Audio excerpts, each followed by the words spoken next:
Ganjam soda थाना गोछा गाँ निकटरे निम्नमानर रास्ता काम को नहीं स्थानीय लोकों विरोध। रास्ता उपरे गछ पकाई पिचु काम बंद कले लोके। गंजाम कंधमाल जिला को संजोग करने को रास्ता काम निर्माण चली गोछा ठारू करडा गाँ पर्यंत 6 किलोमीटर रास्ता निर्माण पाई आसीथिला 6 कोटी हेले ठिकादार पिचु पकेवार किछि मास परे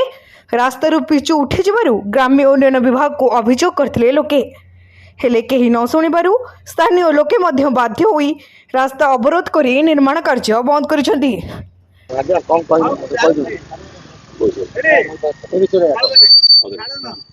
जेहेतु सर देखो 2022 जो काम स्टार्ट होता ये कम आज की 3-4 वर्ष हेल्ले सुधा ये कम संपूर्ण हो पाना जहाँफल गोछा आउ करड़ा इंद्रगड़ बारवा रायका समस्ते जो जनसाधारण रास्त यातायात कर बहुत असुविधा होची तेणुक समस्त अभियोग क्रमे यही कम जो कंट्राक्टर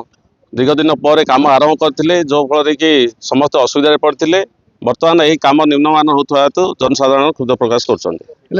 संपर्क में आप कंट्राक्टर हो जेई एसटीओ अवगत कर समस्त को जड़ाइया सुधा कई प्रति कर्णपात नौना केते टंकार काम केते किलोमीटर रास्ता आम शुणा पाचु सर यहाँ कौन 6 कोटी काम 6 किलोमीटर NH 59 टू करड़ा जो आम यातायात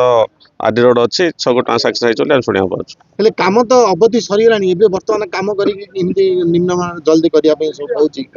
देखो सर से इच्छा काम कर दीर्घ 3-4 वर्ष मध्य आम जेहेतु जो कंट्राक्टर काम नहीं जो स्टाफ रोचे आम साक्षात करने बहुत चेष्टा करूँ जहाँफल कि आम साक्षात कर जेहेतु जो काम हो ठीक काम हो पाना। ब्यूरो रिपोर्ट तीर्थक्षेत्र लाइव।